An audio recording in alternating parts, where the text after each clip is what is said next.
This used to be a boring old nursery office with tired vinyl siding and a lack of interest.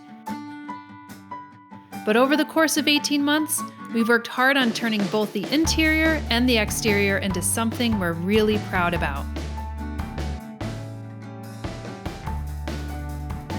Today, we'll take you through how we've added interest to the exterior of the building.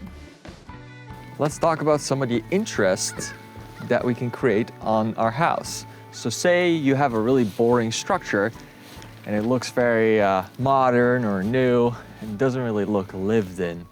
Here are some of the things that we could do to make it more interesting. So let's start with the front of the house. So the front of the house, the way it looked, it had vinyl siding, it had no interest. These posts were white and it was just, the concrete was unfinished. It's very functional, but didn't look that great. So what we tried to do to add a little bit of interest was to introduce something here in this triangle. And first we were thinking like maybe a window or some kind of like element, but then we were like, well, a birdhouse would be interesting. That's how we came up with like adding a birdhouse. What did the gable have before? Because we put the cedar shakes in there, but now I can't even remember what the gable This just had like. vinyl siding. Oh, and it just looks so siding. weird when Yeah. you have a triangle there with vinyl siding and there's just nothing in there. Yeah. It's as if you created a space for something to show something off, and then it's just empty. Yeah. So what we did is we actually put a birdhouse in there, made it the same color as the shingles that are up there, so it blends in really well. But it has this copper predator guard protector. Predator guard. Yeah. So it protects from, and that makes it stand out a little bit, so it catches your eye. Well, especially because we're going to be doing copper rain chains. Yeah, we have rain chains on the side of this gutter, so it will match. Ideally, we have copper gutters in this building too, but as you may know, that's very expensive, so we're holding off on that one for now, but we just repainted the existing gutters. But the way that this was installed is, so behind these cedar shingles is just like a piece of plywood with a water proof layer on it, basically. So the easiest way that I could imagine building this was to actually make this in the shop and then put it up here in one piece. So, because there's multiple ways I could do this. The challenge with this mostly was to get a perfect angle on both of these shingles. So imagine you're cutting these to size, but now you have to make sure the bottoms line up, but also the sides line up. That's very hard to do. So what I did is I made and people do this with kitchen countertops quite a lot, they make a template. So you just get lots of individual sticks and you just kind of screw those together or nail those together so the shape is created. And then you have a template, so you can use that template to then mark off on your actual piece where to cut it. So that's what I did. I got a template. I started putting the shingles together on another piece of thin plywood. And then once they were all filled in, I took a saw and I just cut those angles in one piece on each side. And because it's a template, I know it's gonna fit. So then I use that to put in there, and then we drop the birdhouse in there. And the birdhouse is like 4.5 inches thick of space on the inside, but it's actually sunken in because we thought that would look kind of cool. Yeah. Otherwise it would stick out too far, just like the soffit would. So. And I think one thing about the birdhouse, just so people know what type of bird would probably go in there, so you know what size of hole to make and everything along those lines. Yeah, what kind of bird went in here, Summer? This is going to be either a tree swallow or a bluebird, and they use a 1.5 inch hole. Yes, and also the dimensions of the birdhouse are from like a website that knows like the correct dimensions and size hole that you were talking about. Yeah, so just if you do something like that, just do your due diligence at first, because then if you say, oh, I put a birdhouse and nothing's there. So first we had cedar shingles here. The cedar shingle, these can be quite big, and it looked kind of weird, so what I did is I actually cut them down to a smaller size. These are maybe like 4 inches, and they're kind of the same width. You could see the shingle underneath the door of the birdhouse. Mm-hmm. They're kind of the same width as they feel proportionate to the birdhouse. So the birdhouse sets the size of everything, and then the shingles kind of mirror that.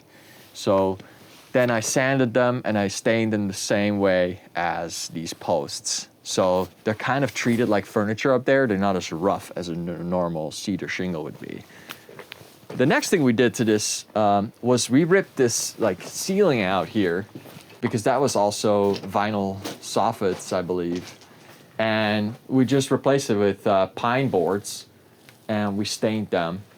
Now, one thing that I realized that pine has a lot of sap in it, actually. And sometimes you could see that the sap will come through the stain, actually. That's one thing I think we could have done better. Maybe we could have chosen a different material or a different preparation for the boards, but it's not a huge... I don't really see it. You don't really see it right yeah. now. It only shows up, I think, when it's really, really cold, because then the sap is kind of coming out of the wood. But Right. other than that, it looks much warmer, and it also reflects a lot of the light and makes this area warm. So the idea is the house feels very cold from the outside when you're standing far away, because it's like a dark green color. But as you get closer, you get to see underneath this awning a little bit, and underneath the soffits, it warms up because there's a warmer color. So that's another thing we did, and we did the same for the soffits here. Yeah, and this already had a porch on it, but it was not an inviting porch, and now it becomes a porch that you actually want to sit on. Yeah.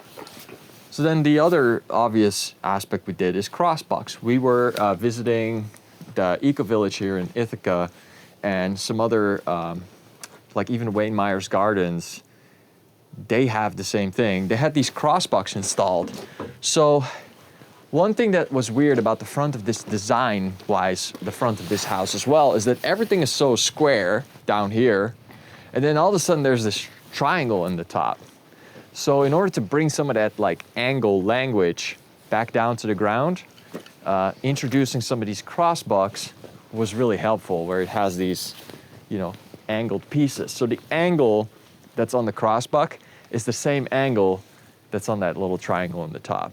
So I just had to figure out like what the correct angle was and height for this. So this is about 36 inches high. So it's the same height as like a countertop.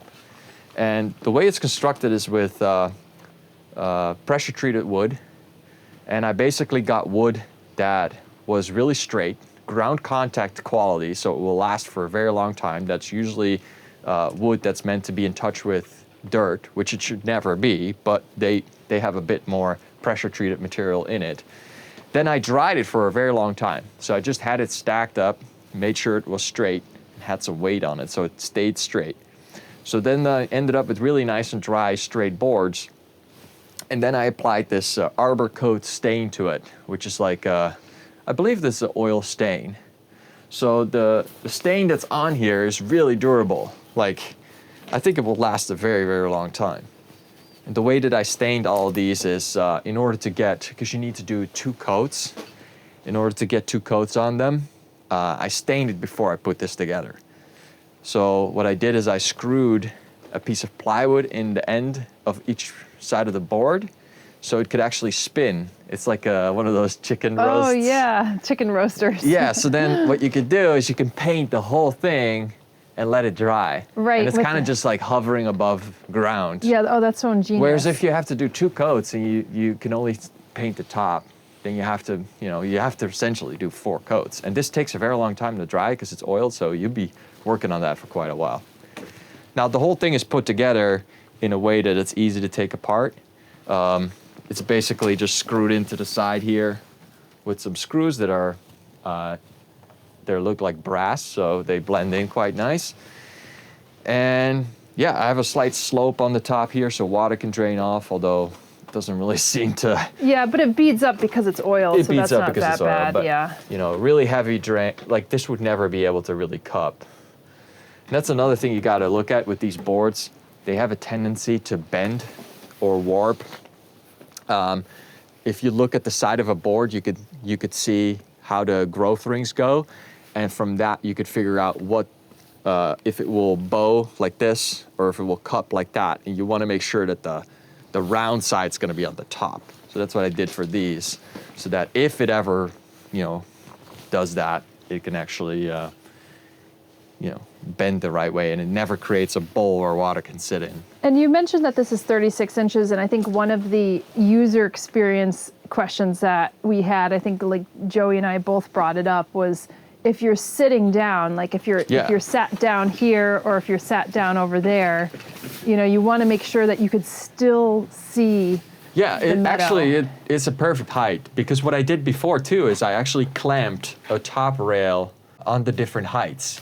And I realized that this height would be both perfect for just like a railing to kind of stand here and lean on, like this.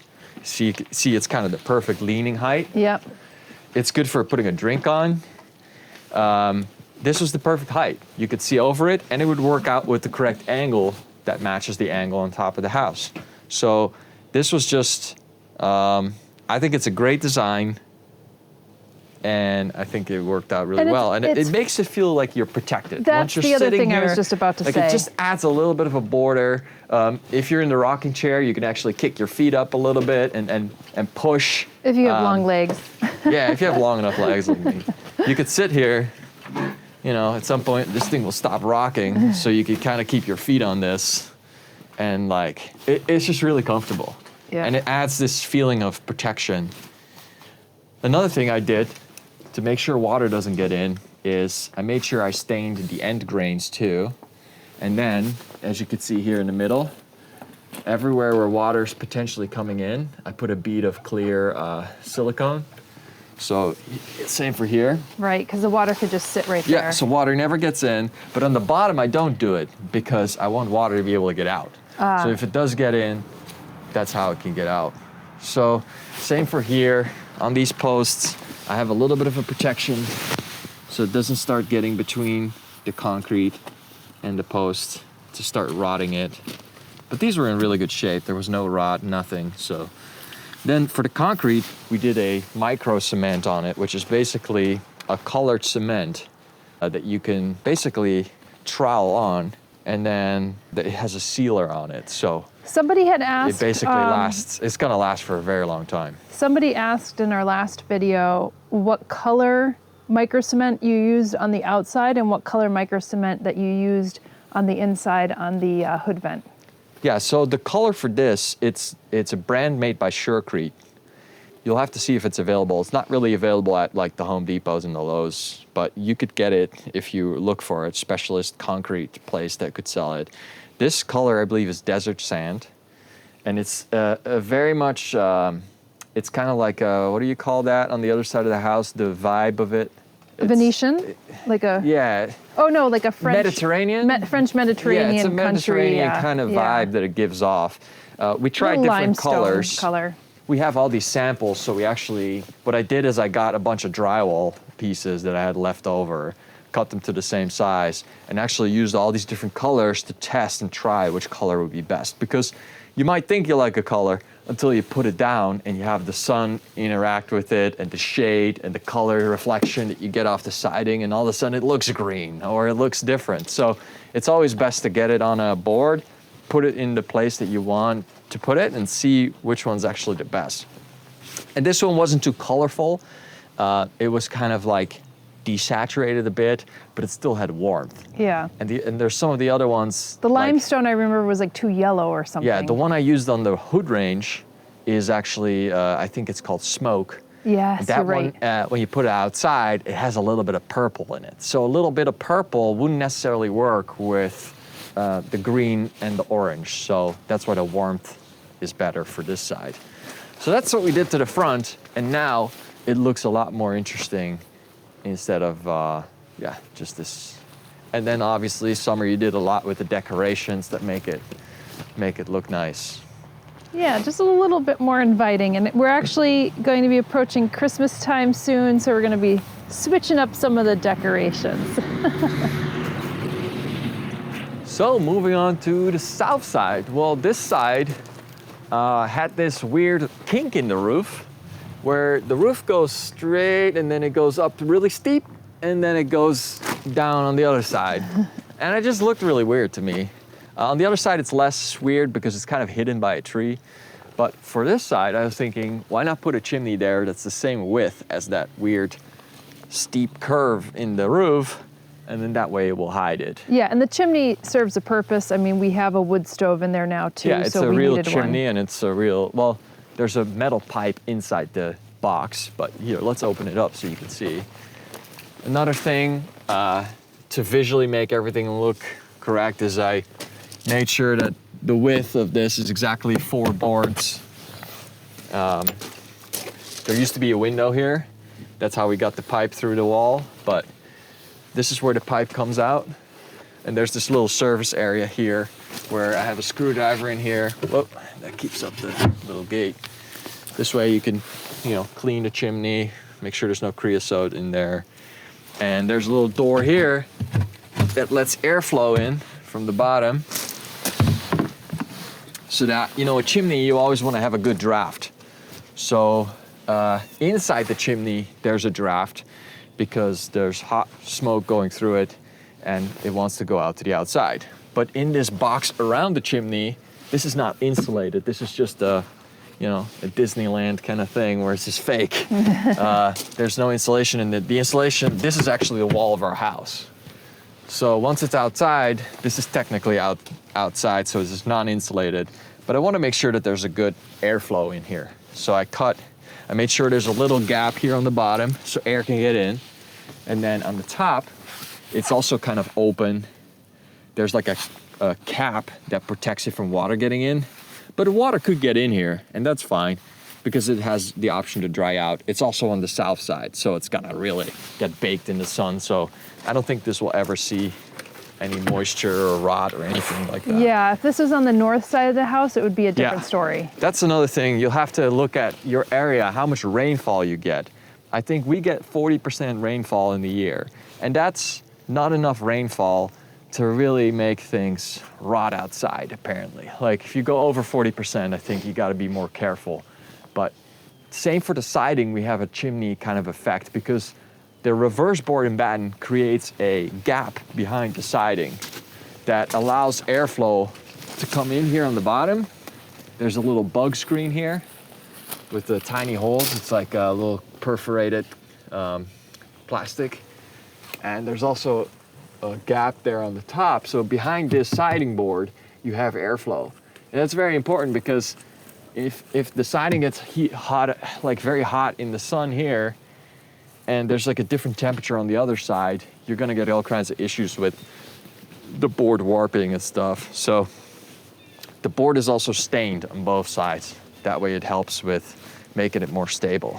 You know, since we're just here, do you want to talk about how you protect the wooden window edges as well? On the top? Yeah. Yeah, so anytime you have a window, you can see the manufacturer of this window actually did it as well. You just put a piece of flashing here and that protects it. That protects, like if water ever makes it in here, it gets kicked out by this flashing and it doesn't damage the top of the window. So I recreated the same thing here, where this is a piece of metal that basically goes up here, and then it goes into the house, not into the house, but behind the siding. And then behind the siding, it goes up, and then it's taped against the wall. So there's no way for water, if there's ever water that gets behind this siding, it will make its way out in front of the window. And that's how it gets out. Because otherwise you might get leaks here in the corners. Yeah. From water getting there. And you can see it sticks out a little further here. And that's nice about this window trim as well. It's like a good 3 to 4 inches away from the side of the window there. Yeah, and this is just like some of the considerations that you may want to think about because we chose to take off the vinyl siding and do wood, and wood does involve a little bit more upkeep, but not as much if you actually tend to just care for it more properly. So as far as the siding goes, the idea is the south side of the house will probably start to fade a lot sooner than the rest of the house because it's just exposed to so much more sun. So what we'll do is we'll have a maintenance program that we'll do every other year, or it just like probably after 2 to 3 years, we'll come back and stain this side. And then maybe the next year we'll stain one of the other sides of the house. That way you don't create that much work. You know, it's not that much work to restain this side of the house once in a while.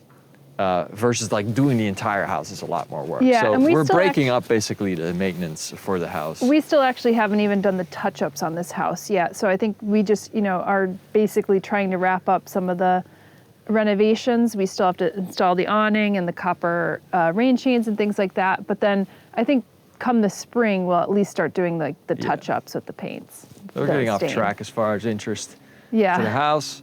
So as far as other interests, like since we have a lot of orange here, what is nice is bringing some of these colors back to this side. So one way that we did that is by putting this little insect house on the side. Yeah, a little bee house. And we could potentially put more here. There's more space for it. Yeah. We just wanted to see if there's any activity here, and there clearly is. So I think this is useful to the wildlife. So we might as well put more on the house. And yeah, that's, I think, a great way to introduce some color and some interest to this side that is otherwise kind of just boring. I mean, we upgraded the design a little bit by adding the chimney, but other than that, it still looks a little empty. So adding a little birdhouse or a bug house helps a lot with that too. So let's move on to this side of the house. This is where we added a ton of interest.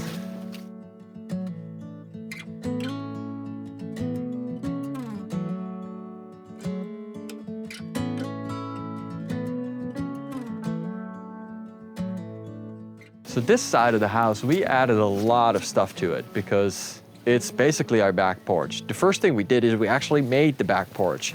There used to be just a little step here, a little concrete square, and we decided to just make a good sized patio. This is 8 feet wide, and that way you can come out here and enjoy this backyard without having to stand in the grass or something like that. Yeah. So same micro cement on this, so it blends in the new concrete with the old concrete, and it protects it to make it last a whole lot longer. In order to keep protecting it, the plant pots are never really sitting on the cement, even though it's sealed.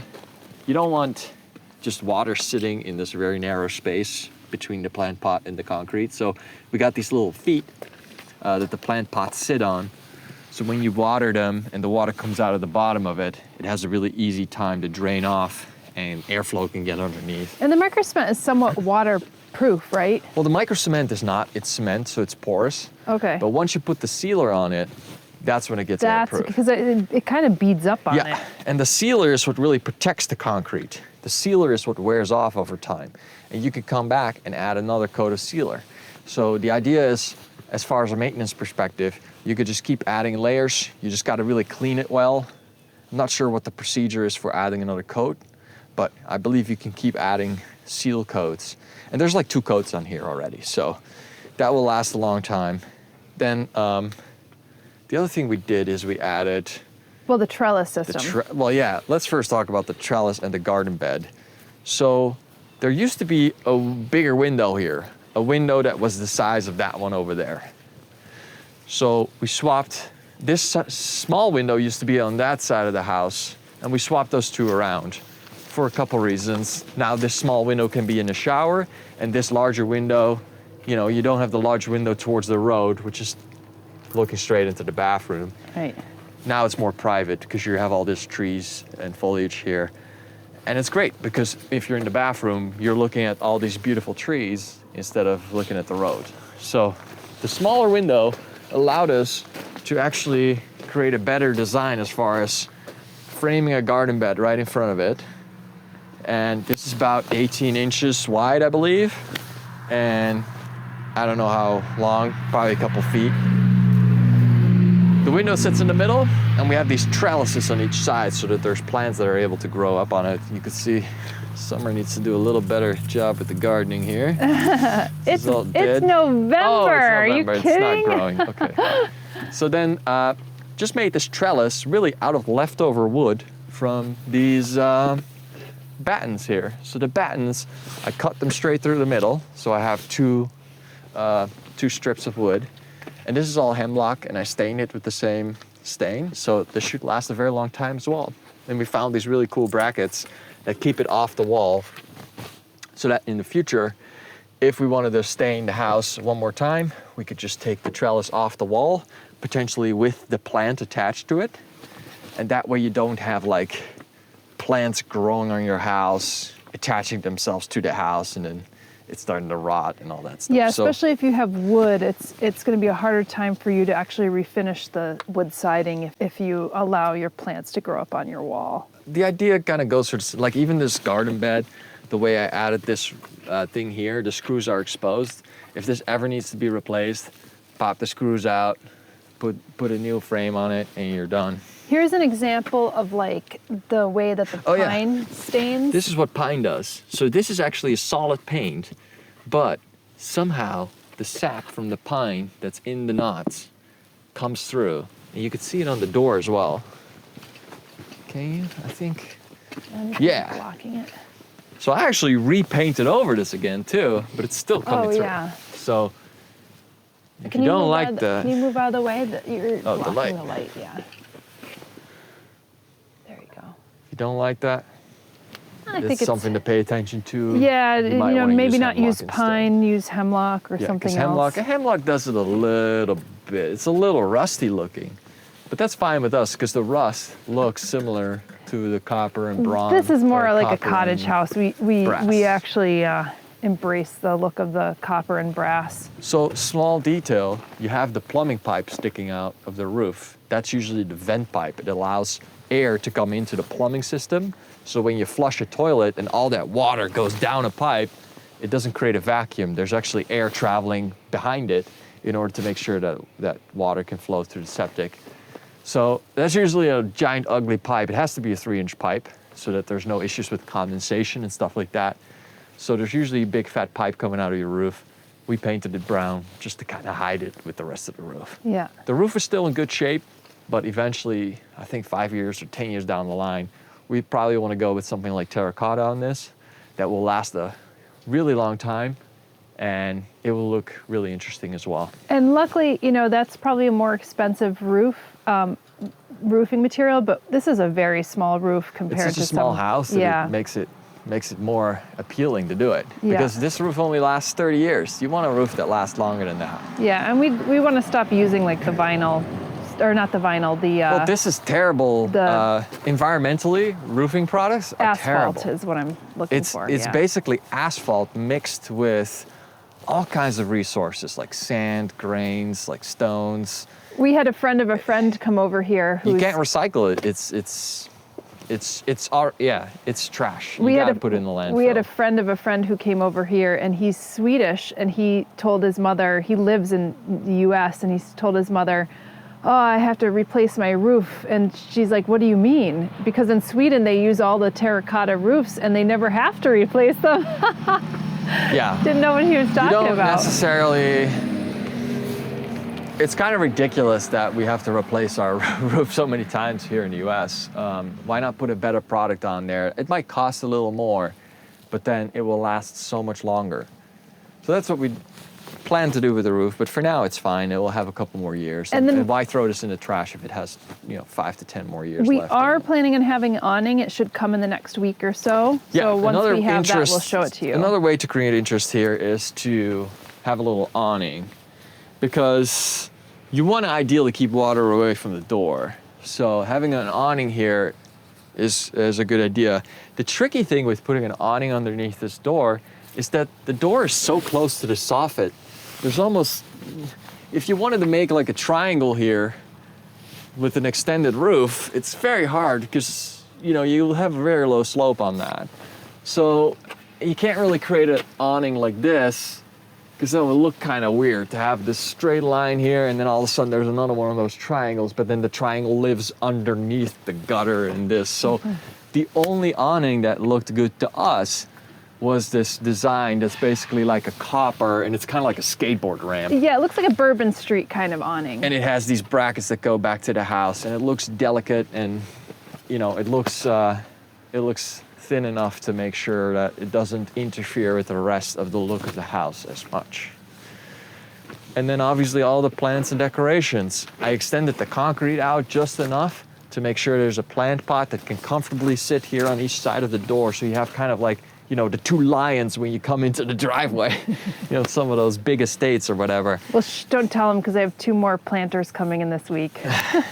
For where? For here? They're gonna sit different behind planters? thin and Oh my tall, God. Okay. And they're gonna Maybe I fit- made too much space. They're gonna fit these plants. Oh, you're gonna have this growing back there. Okay. Thin and that's tall, so they interesting. have they'll come up on each side of the door, so Yeah. it looks a little bit more elegant. So then another interesting thing was that we put this curve on the concrete here, so that it just adds a little interest and a soft like spot. When you come out of this door and you want to walk into the garden, you're not walking out on this like point. You're walking out on more like a rounded surface here, because you don't necessarily always go straight. Sometimes you go that way, and then you would end up on one of those points. So. Oh, you're mimicking the curved shower inside. It's the inverse shape of the curved shower. So another thing with designing, oftentimes what you do is you're trying to create mirrored patterns. So the shower has a curve that go this way, and then here the curve is basically flipped, and it goes that way. So this entire patio, if you were to pick it up, flip it over, and lay it down, you basically get the shape of the shower, which is, you know, it's inside and outside, but it does just have some continuation as far as the design language and the aesthetics and the type of curves and shapes that you're using. So the other big benefit of that small window now there instead of the big one is that from here on out, there's this lower or higher profile for the windows, design-wise. You see, since the patio is coming up, you know, the windows are also coming up. Right. Whereas here, you know, there's no patio, so the window can be lower. That makes a lot of Very sense. subtle, but those are some of the things that we're thinking about when we're laying this out, designing it, creating more interest in the house. And yeah, this basically acts as like a giant step. So you don't need railings and stuff. Something's happening over Something's there. happening right there. How do we create more interest in this side of the house? So this side is probably the side of the house that you'll see the most when you're walking up to it. So we added this shed to make sure that it also feels a little bit like the front of the house. Just to have a door there and everything. So there's just a lot of interest that it creates when you stand here, because in the front you see like a smaller shed, which is like a smaller version of the house. Then it's the house itself, and then the chimney is poking up right above that. So, and you have this little triangle. So there's a lot of interest when you look at this side of the house. This might be hard to see because of the sunlight. Yep, I'm getting it. But yeah, the shed is basically built very easily. What we did is we went about 4 feet out. We dug 2 holes that are below the frost line, like 43 inches deep. Then we put 2 giant posts in that. Made sure the posts were protected with something like a butane or whatever, like just to protect from moisture. And then we poured concrete in the bottom and then filled it back up with gravel and soil and built the rest of the shed on it. Those are 2 really good anchors to be able to build a good solid shed so that this would never like sink in to the ground. The other important detail when you're adding a shed to the side of your house is you want to make sure that you're doing the flashing right on the top where the roof goes into the side of the house. So this is the same thing as with the windows. Right up there, you see that there's actually a piece of metal that lays on the side of the roof like this, and it's an L shape. It goes up on the wall, and then on the wall, it's taped against the wall again with like a tape for building. That way, if water ever gets up there or snow sits in there, it will never be able to get between like the side of the house and behind the shed. It will always go on top of the roof and out here. So that's what that's doing. Then another thing, Would you ever have to consider a gutter on this, or not really, because it's so small of a roof? it's a little annoying sometimes when you're walking here. You can see the drip line is right here. Oh yeah. It's a little annoying when you walk here and it's like dripping after rain, but this Or is such a- condensation, like this morning. Yeah, you see it's still wet. Yeah. But the condensation, no matter if you have a gutter or not, you're gonna have condensation anyways, because condensation happens underneath the gutter and on the sides, everywhere. It's a little annoying, but the size of the roof, it's so small that a gutter is at that point gonna look very, very out of place. What you could do is like maybe a tiny gutter, but it's A tiny little gutter? a tiny gutter. But that's gonna look so weird, and you have a downspout and all that stuff going. Or you could have another rain chain.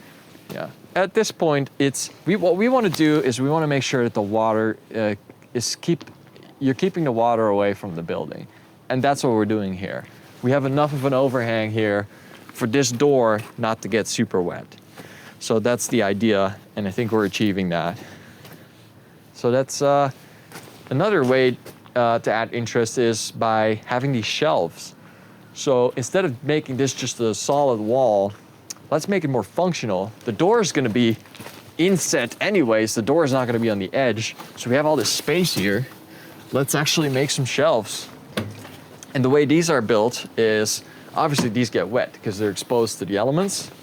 So if you come close, what you can see here is that this is plywood. It's sloped just a little bit. I have this piece of corrugated plastic in here as a drainage gap. This, you can see it's a little different. It has a liquid flash on it, which is basically essentially the same material as this. Yeah. So water is protected from water. It's basically like a rubber film. So water gets here, it hits the top, it drains off, it falls between the cracks, so it never damages this piece. It never rots it out from the back. And then it basically falls to the next shelf, and it goes basically out of the building. And then we added a polyurethane layer to this. So this, as soon as you put things on it, it won't scratch it and won't damage it. And it protects it from water. Yep. And then this is where we have our, firewood, and then we have a chopping block right here. You can get your chopping block out. This. Yep. Grab a piece, get the axe, smack it in half. And now you see I already put some pieces here. These are just long enough to fit in the stove. Here is that we also have this condenser unit. If you take a look inside here real quick, there's this condensation or condenser unit from the AC. And that's one of the things that we wanted to do in the shed, is to actually hide something like that. Yeah, so this thing is, to me, it's a little ugly to have this on the side of your house. You have this beautiful cottage, and then there's this modern piece of equipment that's like white. It basically, the way I describe the look of these things at the moment is they look like one of those computer screens back in the day, like those white boxes with the big tubes in them. Yeah. That's kind of what they look like to me right now. And I think over time, as people start to use more heat pumps, they'll probably improve the design and make it look nice. But for now, it's just got stickers on it, just like those old computer screens. It's like, oh, there's Windows inside, or like Intel, or whatever. So for now, we put it in a shed, but there's a big downside to this, because what it could potentially do is create a microclimate in here. This thing, as it's heating the house, it is pushing out colder air. And since there's no real good way for that cold air to get out of the shed, it potentially intakes the cold air again, and it wants to be intaking slightly warmer air to be able to take its heat and put it into the house and then basically dump the cold air outside. So what are we gonna do to combat that? The intake for that machine is on the side, which is where I have the open slats in the building here. So you can see here, this is where a lot of the air can get in and it can get through the shed. So the shed's not closed, there's airflow that can get through it, but still you can have a microclimate. So I'm thinking actually opening up the front here, which is where the fan is, and then creating maybe a little wind tunnel for it, so that all the air that's being exhausted can go straight outside. It can go straight through this wall. It doesn't end up being dumped in the shed. That's where all the cold air comes out. And we can make it look pretty too. Yeah, and then the intake will have to be whatever air comes in from the sides. So basically then, I'm separating intake air on this direction, and all the exhaust air will go on this direction. And hopefully that will help. But usually, you shouldn't put it in a shed like this because you could get problems with it. Like, you know, if it keeps cooling the air and then it takes it in, and then it puts out colder air and it takes in colder air, and then it's just this like death loop that the machine can get into at some point. Oh yeah, we have this little house here still. This will be the last thing.